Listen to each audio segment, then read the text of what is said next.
Hey everyone, and welcome to a new topic of the month, this one being for October. My name is Ryan. I'm a health fitness professional from the Cardinal Health site here in Mansfield, Massachusetts, and today I want to go over healthy tips for your lungs. Throughout the year, health professionals like myself like to focus on certain areas of the body depending on the time of year, and this month lungs are just one of the few. But I want to go over this particular topic for several reasons, one of them being that the lungs and your breathing are affected by coronavirus. That is true, but more importantly, I believe that this is the best time of the year to get into a good cardiovascular routine for your lungs. So let's get started with our list here. At number one, we have stay hydrated. Like every other organ in the human body, the lungs need to be hydrated in order to function properly. While it's true that we don't need much water to keep our lungs working well, a little bit of water can go a long way, especially for those of us who may not always drink water throughout the day. And while we do tend to argue that all beverages have water in them, many of them should not count, especially those that have ingredients such as a lot of sodium, and yes, I'm talking about alcohol. So remember to have at least one glass of water each day, or one extra glass each day, as it is the best beverage to pick from when it comes to hydrating your body. Next up is to practice light cardio regularly. This does not mean you have to run 10 to 20 miles per day to have well-functioning lungs. It simply means to get your lungs pumping through light activity such as a walk with your dog, a stroll through your neighborhood park or a nearby park, things like that.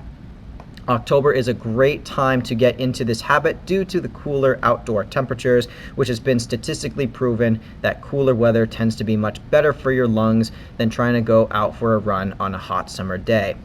The cold breeze can do wonders for your lungs, and you may find it easier to breathe either during or immediately after your walk or your jog. Give it a try and find out for yourself.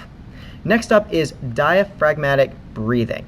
This is where you practice to breathe by using your diaphragm or by making your stomach nice and big as you inhale and squeezing your muscles in your stomach as you exhale. Some methods involve placing one hand on your stomach and the other on your chest to make sure you feel the difference in how your stomach moves while you're breathing.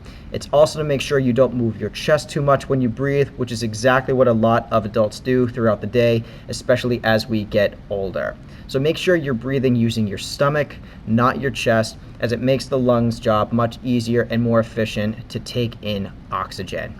Finally, we've come to our last tip. Yes, you read that right, laugh. Yes, speaking of the diaphragm, we need to exercise this muscle in order to practice good diaphragmatic breathing. The best way to exercise this muscle, which is located deep within our organs in our stomach area, is to laugh as often as we can. A lot of Americans these days say it's been difficult to laugh with everything that's been going on these last few months to almost 2 years now, but we shouldn't stop and wait for everything to blow over in order for us to enjoy ourselves. So do whatever makes you happy, whatever makes you laugh, whether that's hanging out with the funniest of your friends, watching some stand-up comedy, maybe the most recent YouTube cat videos, or force it out if you have to make that diaphragm and your breathing stronger. And that's it for this video's tip of the month. I hope you learned a little something along the way. Again, this is Ryan, health fitness professional from the Cardinal Health site in Mansfield, Massachusetts. Stay safe, stay healthy, and I'll see you in the next video.